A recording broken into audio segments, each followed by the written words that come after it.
In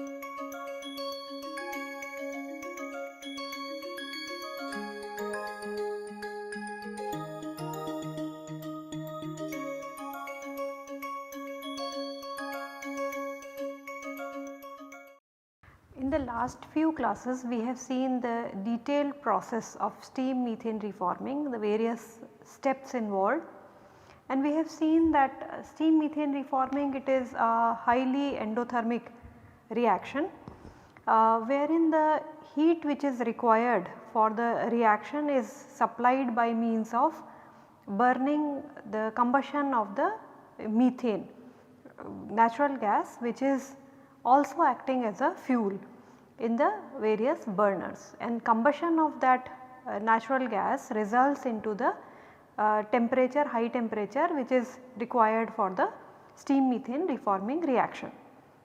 Now this burning up of natural gas results into emissions, and that emissions are released into the environment. Now if that particular part of the emissions can be taken care of by providing the required heat of the reaction by means of a renewable source, then we can reduce the associated emissions in the process.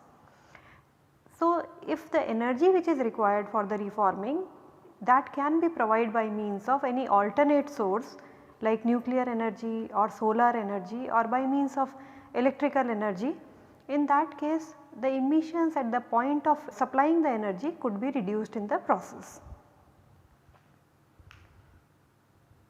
Now let us begin with looking at the nuclear assisted methane reforming, where the endothermic energy for the reforming, it is coming from nuclear energy.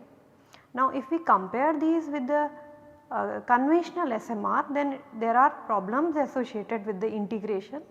The reason being the operational conditions of a nuclear reactor are not that flexible to integrate with the steam methane reforming, and there are many conditions that we need to consider. There are many criteria for selecting which particular nuclear reactor is going to provide the required energy. That depends upon the safety considerations, what are the operational issues in integration, capital cost involved, the compatibility with the reformer. So these are the parameters that needs to be considered. However, conceptually it is identified that all the hydrogen production methods, whether it is reforming or partial oxidation or ATR, autothermal reforming or dry reforming, they or the other methane decomposition process, they can be integrated with the various nuclear reactors to provide the required heat for the process. It can also be coupled with electrolyzers providing the electrical energy input. Now what it depends upon is, in the reforming specifically, what is the temperature of the reactor coolant, and the maximum temperature of the coolant, that determines which nuclear concept we can use for the production of hydrogen. Like if it is a light water reactor, high temperature cannot be achieved. In that case, the required energy could be either electricity could be provided, and that can be used for the energy input in the electrolysis producing hydrogen. When it is an alkali metal cooled reactor, this is in fact appropriate for low temperature usage. As such, there are risks associated when we are using at high temperature chemical reactions. For heavy metal cooled or molten metal cooled, it could be promising, but at present significant development is required for integration. Gas cooled reactors, these are best suited where helium is coolant, and that helium cooled reactors could be easily integrated with the hydrogen production method. It could be liquid core reactor there or the gas core reactor, but then there are certain challenges associated and they are not recommended for use for this particular application. If we use the nuclear energy for the methane reforming, all the energy input, in fact the input energy for the reforming reaction including the purification, steam generation, can all be met using a high temperature gas cooled reactor. And high temperature gas cooled reactor, helium which is used as a coolant, that can be used for indirectly providing the heat of the reaction for the reforming and the other processes in the hydrogen production. And this can be provided, the required heat can be provided using a counter current type of heat exchangers, helical coil type of heat exchanger passing through the catalyst bed having feed gas. And the temperature of the helium coolant that lies between 700 to 950 degree centigrade and a pressure of 4 megapascal, and that can provide the heat of the reaction for the steam methane reforming. And in this process, since SMR is an endothermic process, the temperature after the reforming it drops from 950 to 600 degree centigrade. When such reactors they are integrated with SMR process, then the efficiency which in a conventional SMR reformer it is 74% max, it can increase to 85%. And besides reforming, they are also preferred for electrolysis, for integration for electrolysis or with the thermochemical cycles for hydrogen production. Now not only the required energy can be fed by means of nuclear energy input, but the solar assisted methane reforming can also be carried out. Herein, since the reaction is highly endothermic, so concentrated solar thermal energy would be required for performing the methane reforming. Now we know that there are 4 different technologies which could be used, either a parabolic trough collector or a linear Fresnel reflector or a parabolic dish type concentrator or a tower with central receiver. Out of these 4, the first 2 parabolic trough and linear Fresnel reflectors, they provide a sort of moderate solar concentration ratio, and very high temperatures which are favorable for steam methane reforming could not be achieved. So as such, the last 2 technologies mentioned, the parabolic dish and the tower with central receiver, these are in fact preferred for reforming, integration with the reformer. Now when such systems are to be integrated with a reformer, there can be either a open loop system or it could be a closed loop type of system. What do we mean by an open loop system? In an open loop system, when a concentrated solar radiation it falls onto a steam methane reformer, syngas is being produced, the required temperature is supplied by the thermal energy, and the syngas which is being produced can be used for in the gas turbine, it can be stored, it can be used for various industrial processes, it can be used in a combined cycle gas turbine plant. And in this whole process, not only upgradation of the hydrocarbon occurs, but at the same time syngas storage can also provide a means for storing the thermal energy, and then it can be utilized in a more effective and efficient manner. In a closed loop type of system, through SMR the syngas which is being produced can be stored, it can be transported over certain distances, and then when it is required, then it can again be converted into methane.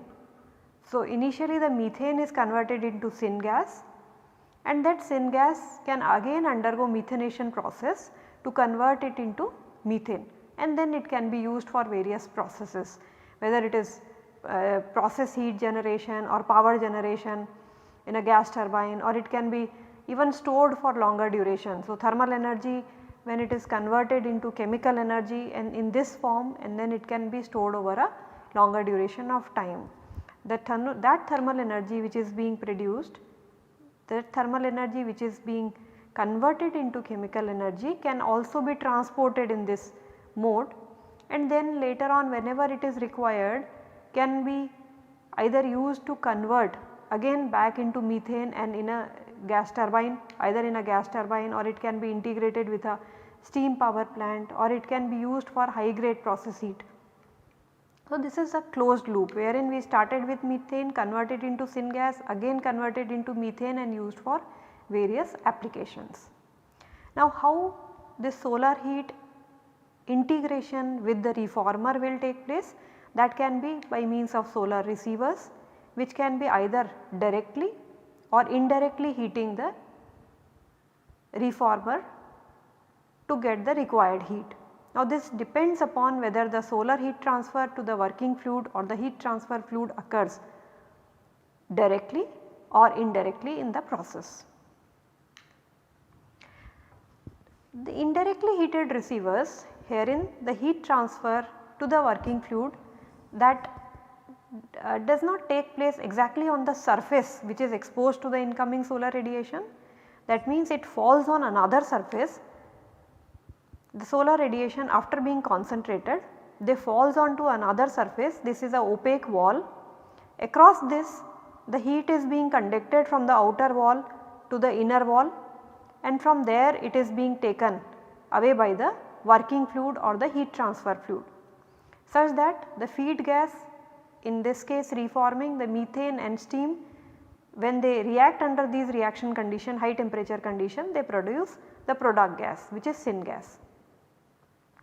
Another method of indirectly heating is wherein again after concentration the heat is, it is not being, the heat transfer fluid is being carried to a different place through a heat exchanger. That amount of heat is being transferred into a catalytic bed wherein, or a reformer wherein the reaction takes place. So, the point where the heat is being absorbed and the utilization for the reaction, chemical reaction, is not the same. So, this method can also be called as allotherm.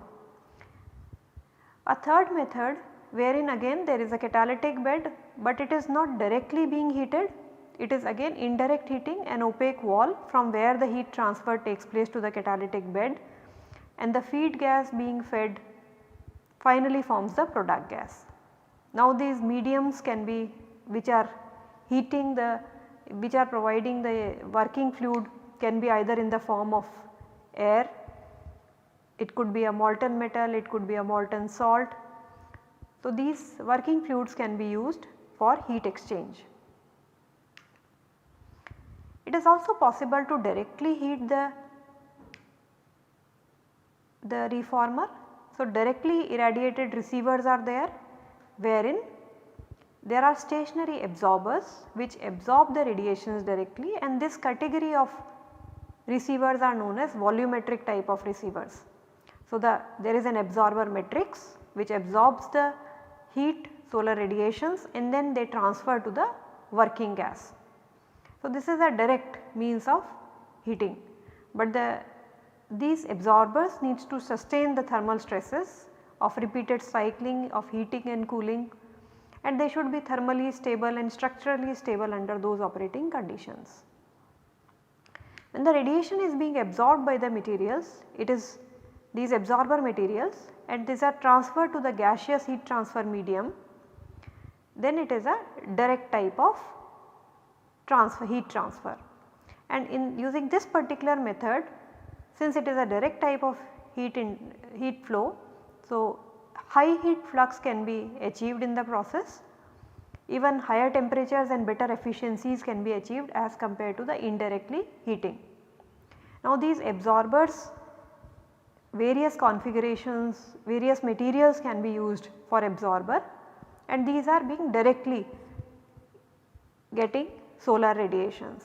So, these can be either steel or ceramic wire meshes, these could be ceramic foams or multi-channel honeycomb type of structures.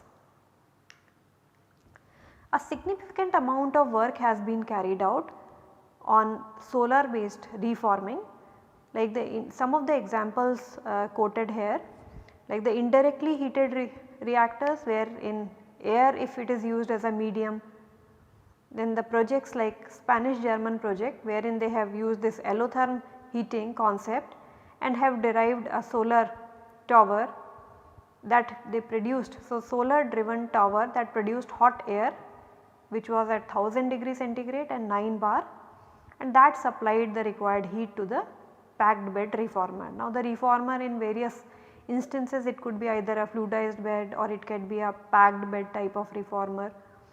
So in this case, like it is a packed bed reformer wherein they observed that a conversion of 68% to 93% could be achieved. Now this is a wide range and that depends upon what is the temperature which is achieved at the reformer end, and this was demonstrated as early as 1990. Weizmann Institute of Science, there they had a central receiver and they converted that into syngas in a reformer. They stored it, they transported that, converting the energy, solar energy into syngas, and then they stored it, they transported it over a distance. And this was again demonstration in between 93 to 98. So there were several such projects being undertaken at Weizmann Institute. Australia, it is well placed in terms of renewables. So CSIRO Australia, they developed a 25 kilowatt single coil reformer S core and 500 kilowatts single tower heliostat based reforming they have undertaken and could get a temperature of 700 to 800 degrees centigrade and 5 to 10 bar pressure. Thereafter they have undertaken several such projects. Another project was a hexagonal dual core reformer that was of 200 kilowatt and that was being executed in 2009. Among the indirectly heated reactors, the various molten metals and molten salts have also been considered for heating or as a working fluid. The Sandia National Lab along with Weizmann Institute of Science, they considered like a sodium reflux reformer where sodium vapors were considered. So its evaporation and condensation, by that they have taken that amount of heat. So this was a 20 kilowatt sodium reflux reformer and this was used for performing dry reforming of methane, and this was done as early as 1983 to 84. Potassium carbonate and sodium carbonate for dry reforming of methane at 710 degrees centigrade was used in a furnace, that was an IR furnace at Japan, and they named that system as direct contact bubble reactor. Among the other indirectly heated reactors was wherein the solid particles were used. So at NREL, concentrated solar radiation on a graphite tube was used and that raised the temperature to very high temperatures. So the operational temperatures was about 1700 K here and for methane decomposition, and they could also carry out the non-catalytic dry reforming under those conditions. With the directly heated reactors, various catalysts like rhodium on alumina with honeycomb type of these structures and having a sapphire window for allowing the direct radiations falling onto the catalyst, and later on they upgraded it to a silica bell jar type of reactor. They used it for dry reforming of methane and could achieve 67% of conversion in this process. In another reactor demonstration at DLR Germany and along with Sandia National Lab US, reactors which were based on ceramic foams were demonstrated in a volumetric receiver type of reactor.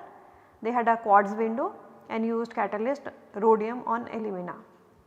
At Weizmann Institute of Science, Israel, they used silicon carbide foam with domed type of cavity configuration and could achieve very high conversions of methane, 84 to 88%. Similarly, like Solasis project which was jointly being carried out by DLR Germany, Weizmann Institute and Ormat Limited, they performed solar reforming of LPG and then they used that syngas which was produced in a gas turbine. At the Weizmann Institute, they came up with a new concept, porcupine type of concept. So this was the different design that they came up with and they performed the reforming with ruthenium alumina catalyst and a conical quartz type of window was used. So there were several demonstrations which were carried out, and these demonstrations they have shown that the method of solar assisted reforming can be deployed at a larger scale. It is cost effective and we can get high efficiencies. So the directly heated type of volumetric receivers, they have the advantage of getting higher temperatures, better performance and better heat transfer. While the indirect heated type of reactors, they are comparatively less efficient in terms of heat transfer, and the maximum operating temperature that could be achieved is also lower. So, a commercial scale development is required for the sustainable use of the solar assisted reforming and to reduce the emissions. Now, another way of providing the required energy for the steam reforming is using plasma. So, plasma we know that it is the fourth state of matter and it consists of various ionized species, radicals, neutral atoms, neutral molecules, atoms and electrons. And this is created by applying electric field. Once we apply a potential difference, a high electric field, then the gas which was non-conductive in the beginning, that electrons are either taken up or these are freed, providing the energy which is higher than the binding energy of these electrons, producing ions and electrons. Now, these electrons they gain energy and while they undergo several collisions, elastic and inelastic collisions, producing more ions, radicals and electrons in the entire process. In this way a discharge is created, and that discharge in fact it will depend on several things like what is the gas characteristic, what is the electrode arrangement and on the applied voltage.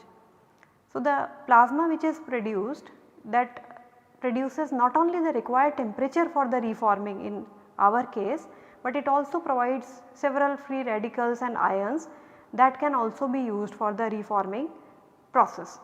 Now, not only reforming, various other hydrogen production methods can use the method of plasma reforming like partial oxidation or autothermal reforming.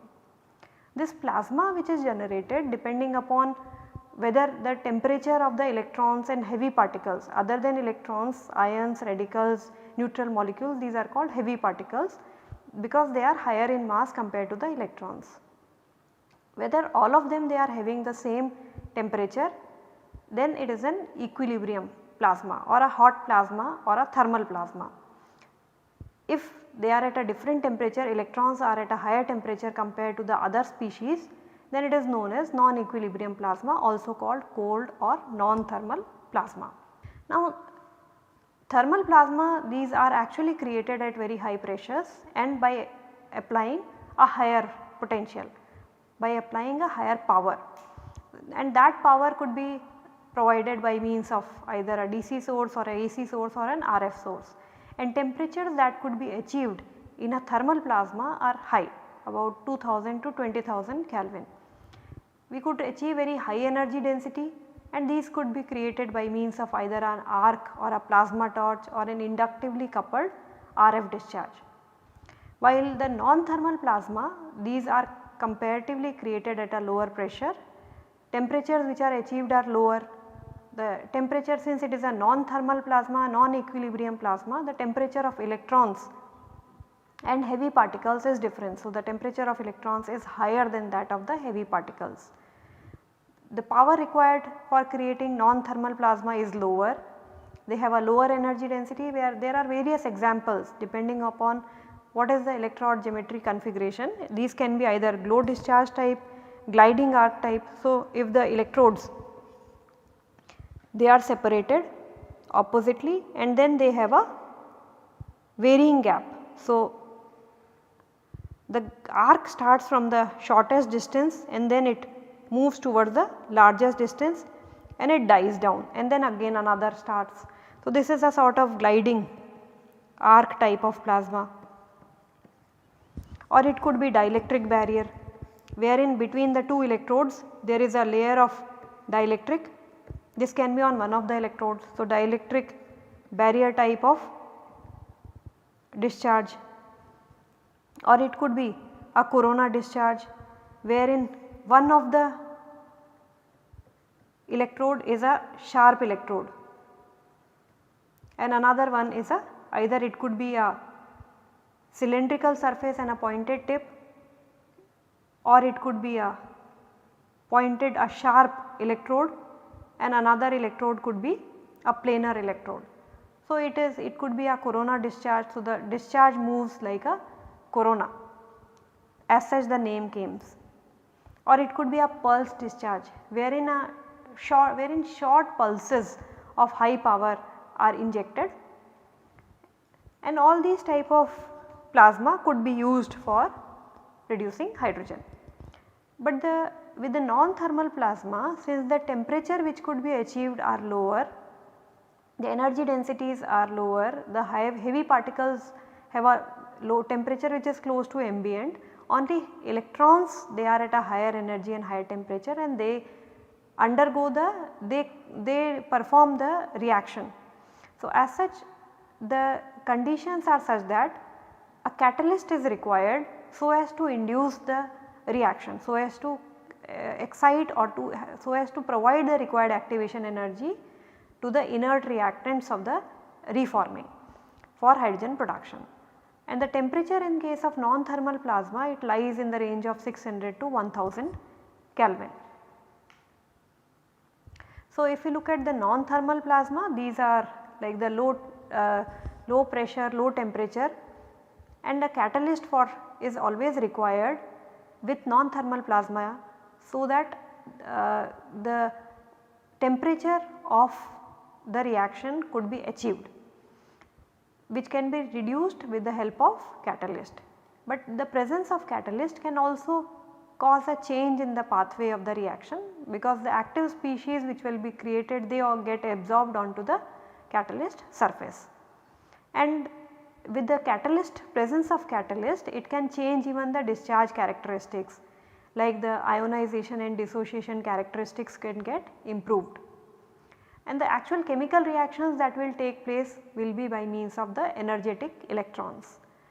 Since, as we have seen in the gliding arc plasma, there is a non-uniform discharge which is created, and that is also in a restricted region of the plasmatron.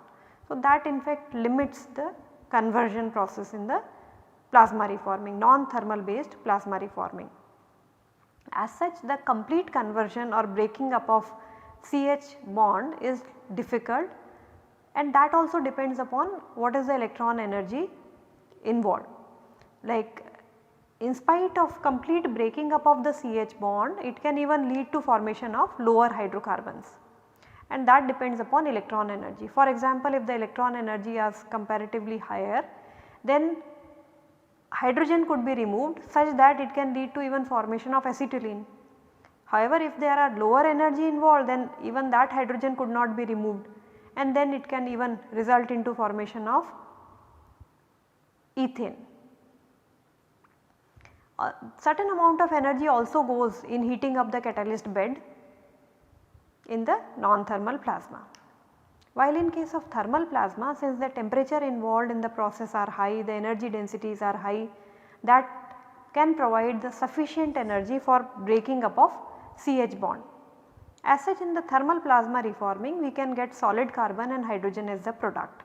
So, the method of thermal plasma reforming that offers higher capacity, higher energy conversion efficiencies, we can get high energy densities, and the chemical active species can result into better conversions of methane to produce the desired product, which is hydrogen. So, it has been observed that the conversions of methane which could be achieved are as high as 98% using DC arc plasma. So, the plasmatron on thermal plasma, since they operate at very high power densities, they can result into the required reactions forming intermediates like active species and free radicals. With the use of thermal plasma, we can achieve fuel flexibility. Any kind of fuel, from gaseous fuel to liquid fuels, can be used, and we can have a better control over the process, getting the desired gas composition. There have been various demonstrations with different plasmatron, and it has been observed that the 40 to 50% of hydrogen in the product gas composition could be achieved with a specific energy consumption of about 40 megajoule per kg.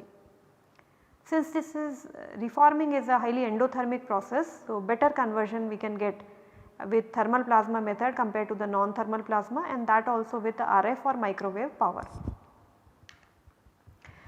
To summarize this part, there are various plasmatrons which have been demonstrated for plasma reforming of methane and other hydrocarbons, and there are certain parameters that needs to be varied to optimize and achieve higher conversions and get better efficiencies.